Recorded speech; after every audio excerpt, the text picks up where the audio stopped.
Nous poursuivons, nous allons donc poursuivre notre programme. Donc je disais que nous sommes, suite à tout cela, nous prions pour être enracinés et fondés en Christ. Enracinés et fondés en Christ. Nous avons dit l'objectif c'est de développer une vie spirituelle qui est profonde, une vie spirituelle stable, une vie spirituelle solide, enracinée en Jésus-Christ et dans sa parole, afin donc de résister aux épreuves, afin de résister aux tentations ainsi que aux faux enseignements. Donc nous allons introduire aujourd'hui notre thème de la semaine. Alléluia. Dis avec moi, enraciné et fondé en Christ. Enraciné et fondé en Christ. Enraciné et fondé en Christ. Alléluia. Enraciné et fondé en Christ. Alléluia. Enraciné et fondé donc en Christ. Ici, quand nous sommes enracinés, notre livre principal, nous avons dit, c'est Colossiens, le chapitre donc, le chapitre.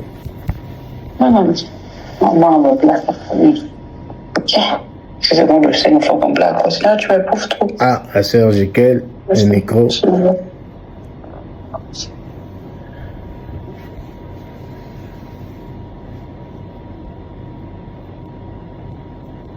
Donc, je disais que nous sommes dans notre livre principal.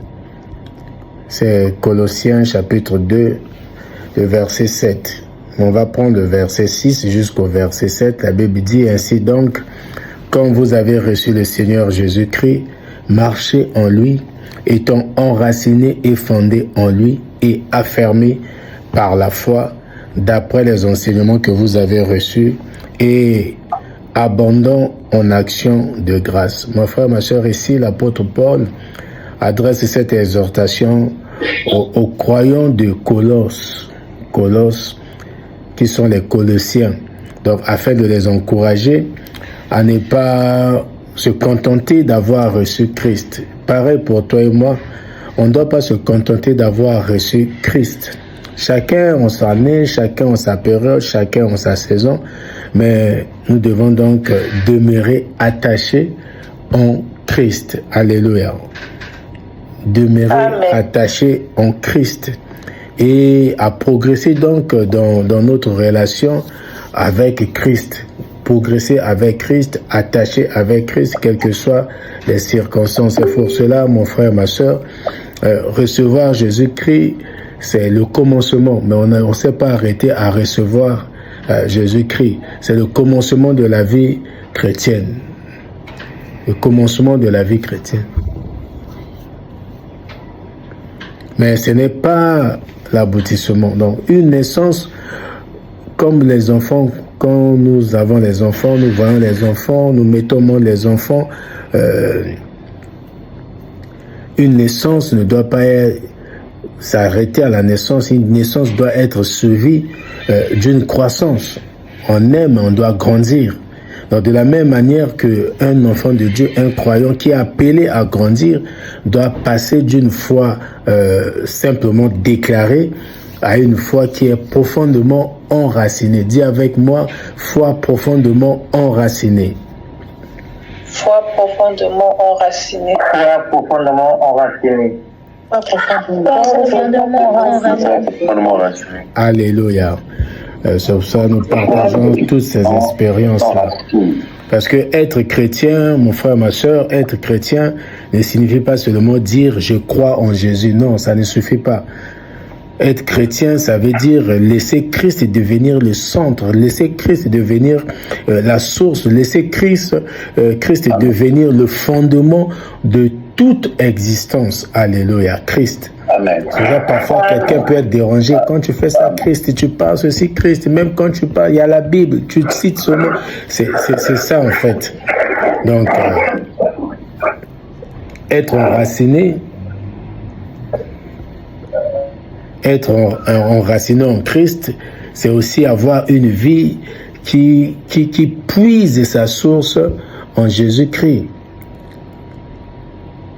Quand on dit tu es enraciné en Christ, ça veut dire que ta vie puise sa source en Christ, en Jésus. Parce que l'image de l'arbre que Paul est en train de donner, l'arbre, c'est une image qui est très importante. Un arbre solide n'est pas seulement reconnu par la beauté de ses branches. Alléluia. Un arbre solide n'est pas reconnu par la quantité de ses fruits. Non, non, non. Mais c'est par la profondeur de ses racines qu'on connaît un arbre qui est solide. C'est pas parce qu'il y a beaucoup de fruits, c'est pas parce qu'il y a beaucoup, on voit la verdure, on voit les fleurs. Non, non, non, non. C'est qu'un arbre est solide quand l'arbre est profondément enraciné. Donc, les racines, c'est quelque chose où je peux dire que les racines sont invisibles. Mais ce qui est invisible détermine la capacité de l'arbre à vivre. Alléluia. Ce qui est invisible détermine la capacité de l'arbre à vivre. Ce qui est invisible détermine aussi la capacité de l'arbre à grandir et à résister. Mais on ne voit pas, aujourd'hui on ne voit pas les racines, on voit l'arbre. Mais pour que l'arbre soit debout, on voit les racines. Alors c'est grâce aux racines, alléluia. Pour que l'arbre grandisse, c'est grâce aux racines, comment les racines sont soutenues et tirent la substance nutritive donc de la terre. Et comment les racines s'entremêlent avec la terre, c'est ça qui donne la résistance aussi à l'arbre. Alléluia. Un arbre avec des racines, un arbre qui a des racines profondes peut traverser la période de sécheresse. Parce qu'il y a les réserves. Quand les racines sont profondes, l'arbre traverse la période de sécheresse. L'arbre traverse même les vents qui sont violents. L'arbre traverse les changements de saison. Parce que ces racines sont profondes. De même, mon frère, ma soeur, toi et moi, nous qui sommes chrétiens, nous qui sommes enfants de Dieu, quand nous sommes enracinés en Christ, quand nous sommes enracinés en Christ, notre vie intérieure est profondément donc attachée au Seigneur. C'est ce que ça veut dire. La vie intérieure attachée au Seigneur. Et l'assurance d'un enfant de Dieu dépend donc uniquement ça ne dépend pas de ses circonstances. Ça ne dépend pas de ses émotions. Ça dépend donc de l'approbation, même pas de l'approbation des hommes, mais ça dépend de la bénédiction, ni de la bénédiction qui est visible, mais ça dépend de la bénédiction qui est invisible. Alléluia. Amen. Un arbre puise sa force dans sa profondeur, comme un chrétien puise sa force dans la présence de Dieu. Dit que je tire ma force dans la présence de Dieu. Je tire ma force de la présence de Dieu. Je tire ma force de la présence de Dieu. Je tire ma force dans la présence de Dieu. Je tire ma force dans la présence de Dieu. Alléluia, alléluia. Donc ici, Jésus déclare, quand nous lisons Jean 15, le verset 4, Jésus déclare, Jean 15, verset 4, il dit « Demeurez en moi et je demeurerai en vous. Comme le sarment ne peut de lui-même porter du fruit s'il ne demeure attaché au cep. Ainsi, vous ne le pouvez non plus si vous ne demeurez en moi. » Alléluia. Donc, être enraciné, c'est toute la semaine, c'est ce que nous allons voir. Enraciné et fondé en Christ. Donc, être enraciné en Christ, c'est reconnaître que nous ne pouvons pas produire une vie spirituelle authentique par nos propres forces, même pas par notre propre intelligence, pas par notre propre puissance. Non, non, non, non. Nous avons besoin de demeurer attachés à Jésus. Comme les sarments dépendent du cep, nous aussi nous devons dépendre de Jésus. Dis Seigneur, aide-moi à dépendre de toi. Amen. Seigneur, aide-moi. Seigneur, aide-moi à dépendre de toi. Seigneur, aide-moi à dépendre de toi. Seigneur, aide-moi à dépendre de toi. Au nom de Jésus, alléluia, alléluia. Et il y a des signes. Les signes d'une personne qui est enracinée en Christ, une personne qui est enracinée en Christ, elle aime la parole, elle connaît la parole de Dieu, elle aime la présence de Dieu. Donc le premier signe, c'est aimer la parole de Dieu, connaître la parole de Dieu, parce que la parole devient la nourriture spirituelle. Quand tu es en Christ, tu te nourris de Christ, tu te nourris donc de la parole de Christ, tu te nourris des enseignements de Christ. C'est là où je dis que la parole devient la nourriture de celui qui est enraciné en Christ. Un enfant de Dieu, un chrétien qui est enraciné en Christ, ne cherche pas seulement des paroles qui la consolent, non, non, non, mais celles qui la transforment. Tu n'as pas seulement besoin de dire oui, vas-y, c'est bon, mais tu as besoin des paroles qui te transforment. Alléluia. C'est pour cela le psalmiste dit dans le psaume 1, le verset 1 à 3, il dit « Heureux l'homme qui ne marche pas selon le conseil des méchants. Heureux celui qui prend, mais qui trouve son plaisir dans la loi de l'Éternel et qui la médite jour et nuit. Il est comme un arbre planté près d'un courant d'eau. » Alléluia. Cherchons à être comme cet arbre-là qui est planté près d'un courant d'eau. Le deuxième signe, elle demeure stable dans les épreuves. Celui qui est enraciné en Christ demeure stable dans les épreuves. Une fois qu'il est enraciné, ne disparaît pas lorsque les difficultés surviennent. Alléluia. Amen. Ça ne disparaît pas, mon frère, ma soeur, quels que soient les problèmes, quelles que soient les épreuves, quelle que soit la difficulté, quels que soient les obstacles, quelle que soit l'adversité, la foi, quand tu es enraciné en Christ, ta foi demeure. Alléluia. Ta foi demeure. Parce que tu sais que Dieu reste fidèle, même lorsque les circonstances sont contraires. Dieu reste fidèle. Le troisième signe, tu portes des fruits qui sont spirituels. Donc, des racines profondes produisent une vie visible. Alléluia. Les racines profondes produisent l'amour, produisent quoi? La patience, ça produit la fidélité, l'humilité, ça produit la sainteté. Donc l'amour, la patience, la fidélité, l'humilité, la sainteté deviennent progressivement les fruits d'une vie qui est attachée à Christ. C'est ce que nous allons voir toute cette semaine. Maintenant, je vais expliquer rapidement être fondé en Christ. C'est une vie construite sur un roc qui est solide. Être fondé en Christ, c'est avoir une vie qui est construite sur un roc solide. Et le roc solide, c'est Jésus-Christ. Alléluia. Amen. Amen. Amen. Bien-aimé dans le Seigneur, une maison peut avoir une belle apparence extérieure, mais sa solidité dépend de ce qui est caché. Ça veut dire ses fondations. Ce qui coûte dans la vie, dans une maison, c'est la fondation. Mais on ne voit pas ça.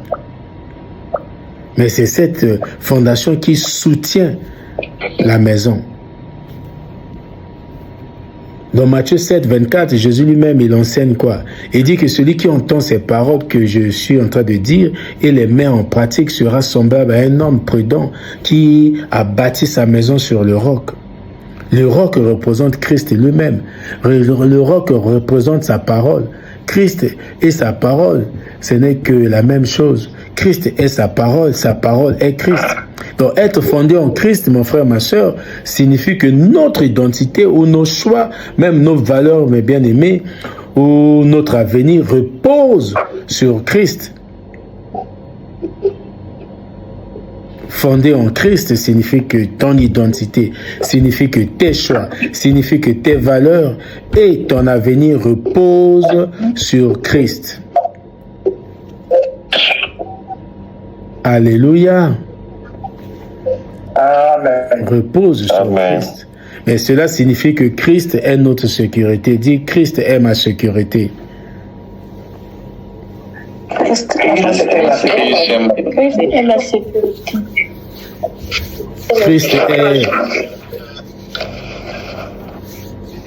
Christ est ma référence. Alléluia.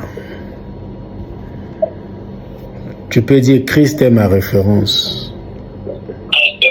Christ est ma référence.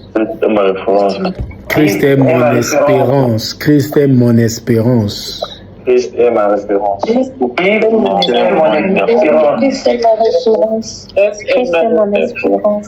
Christ est mon assurance. Alléluia. Christ est mon assurance. Amen, amen. Donc Christ est notre sécurité, Christ est notre référence, Christ est notre espérance, Christ est aussi notre assurance. Alléluia. Donc, nous allons aussi voir durant cette semaine les dangers d'une vie chrétienne qui est superficielle. La vie chrétienne superficielle, une vie chrétienne superficielle, ça peut sembler forte extérieurement, mais elle manque de profondeur intérieure. Et cela, ça peut être caractérisé par quoi? Par une foi qui est basée uniquement sur les émotions, ou une foi qui est basée sur la recherche de Dieu seulement dans les moments difficiles, où tu cherches Dieu seulement dans les moments difficiles, où tu cherches une connaissance, tu as une connaissance de Dieu, mais sans véritable transformation du cœur. Tu pries, mais pas, ton cœur ne change pas. Ou tu as une dépendance aux circonstances plutôt qu'à Christ. Tu dépends des circonstances, mais tu ne dépends pas de Christ. C'est là où la vie chrétienne est superficielle. Quand la vie chrétienne est superficielle, c'est un danger. Parce que lorsque les vents soufflent, mon frère, ma soeur, les fondations sont révélées. Quand le vent souffle. Amen. Amen. Quand tu as des problèmes dans la maison, vous avez des difficultés dans des couples, vous traversez des moments de manque, des moments de pleurs, et c'est là où la fondation est révélée. Parce que les épreuves ne créent pas toujours la faiblesse, nous l'avons déjà vu. Les épreuves aussi révèlent souvent ce qui était déjà établi dans le cœur.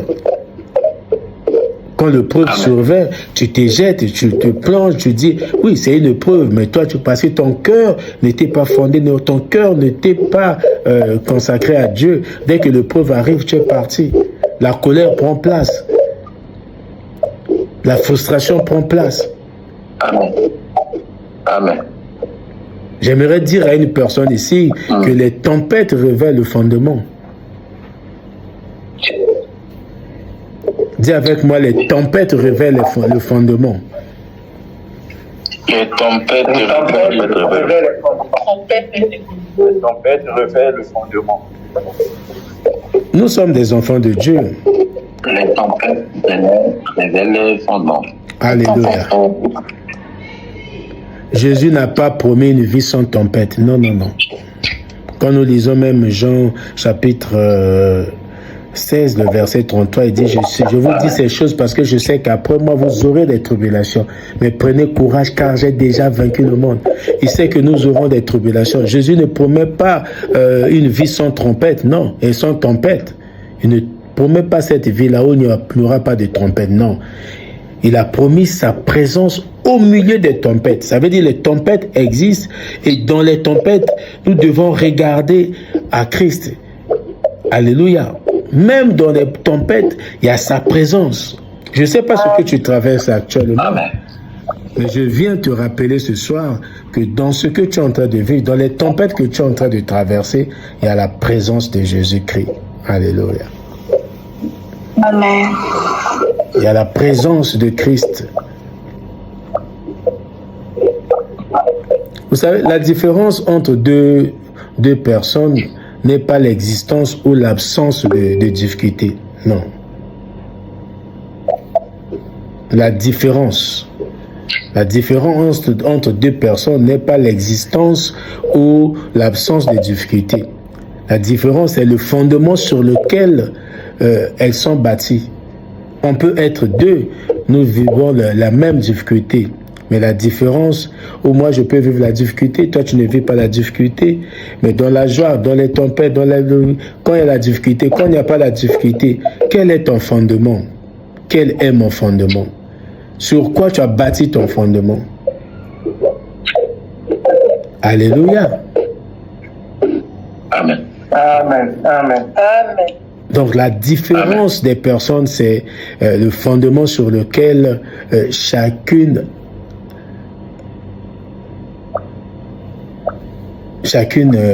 est bâtie. Donc la maison construite sur le sable tombe parce qu'elle n'a pas de fondement solide.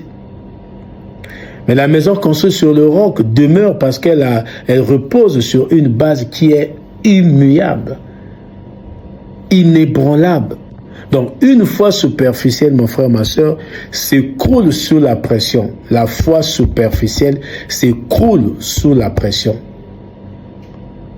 Mais une foi enracinée en Christ demeure ferme, quelles que soient les circonstances, quelles que soient les attaques, quels que soient les problèmes, quelles que soient les pressions. Quand ta foi est enracinée en Christ, ta foi demeure ferme. Parce que tu ne vois pas la circonstance, toi tu vois la présence de Dieu dans la circonstance. Alléluia. Amen.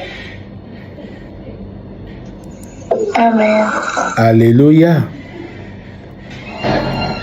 Donc, toute cette semaine, nous allons voir, nous allons donc comprendre cela et nous allons apprendre à être réellement enracinés et fondés en Christ. C'est un appel.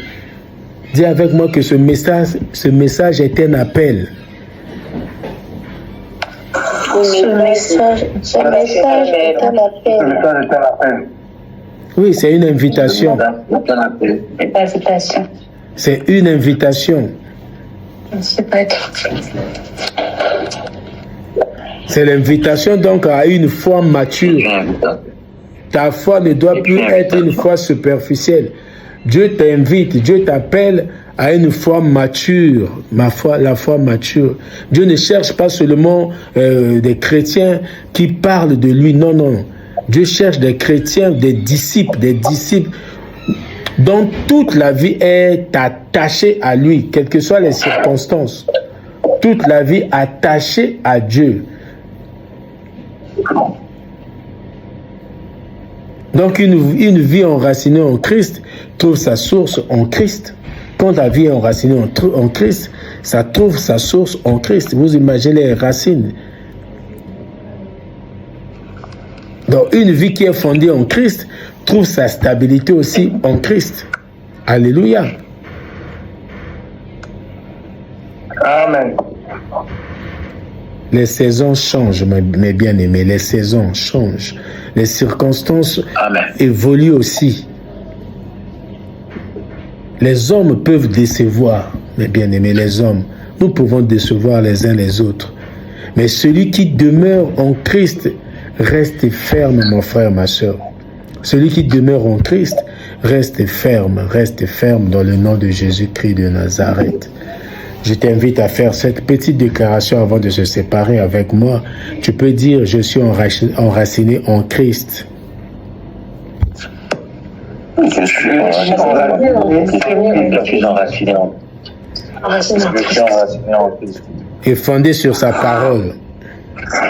Et fondé sur sa parole. Je déclare que ma foi ne sera plus superficielle.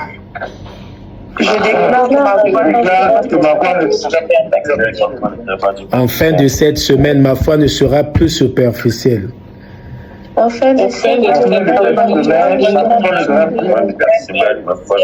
Je déclare par le nom de Jésus que ma foi sera profonde.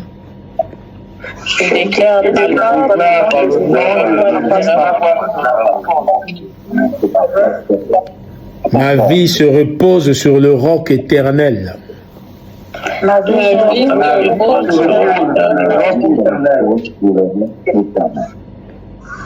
Dans toutes les saisons, je demeure ferme.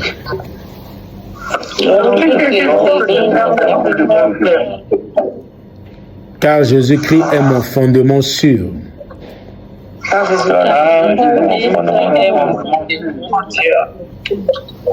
Au nom de Jésus. Je choisis de demeurer attaché à Christ.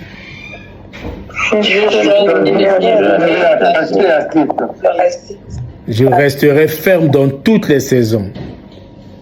Je resterai dans toute la saison. Car Jésus-Christ est mon fondement éternel.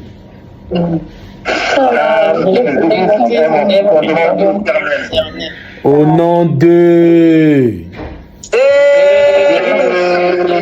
Alléluia, on acclame, on acclame, on acclame, on acclame, alléluia. Voilà ce que nous devons faire. Nous avons reçu Christ, chacun en son temps, mais nous devons être enracinés et fondés en Christ. Christ doit être réellement notre fondement. C'est pas n'importe qui, mon frère, ma soeur. C'est Dieu, Dieu, Dieu, Dieu. C'est lui qui habite en nous. On ne doit pas reposer notre foi. Notre foi ne doit plus être superficielle. On doit grandir au travers de ce que nous recevons. On doit grandir. On doit bâtir notre vie sur sa parole, pas sur ce que les hommes disent. Nos pas doivent être guidés par le Saint-Esprit. Notre cœur doit porter les fruits qui glorifient son nom. Nous devons donc rester fermes, quelle que soit la saison. Parce que Hébreux 13, 5 dit, « Je ne t'abandonnerai pas, je ne te délaisserai pas.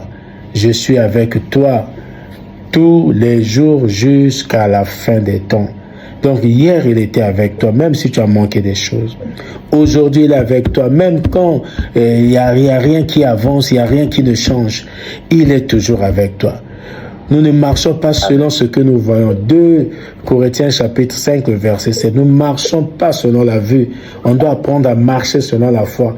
Parce que nous devons être enracinés et fondés en Jésus-Christ. Christ ne nous abandonne pas. Nous, on peut l'abandonner. On peut le trahir, on peut le décevoir. Mais lui, il ne va jamais décevoir une personne.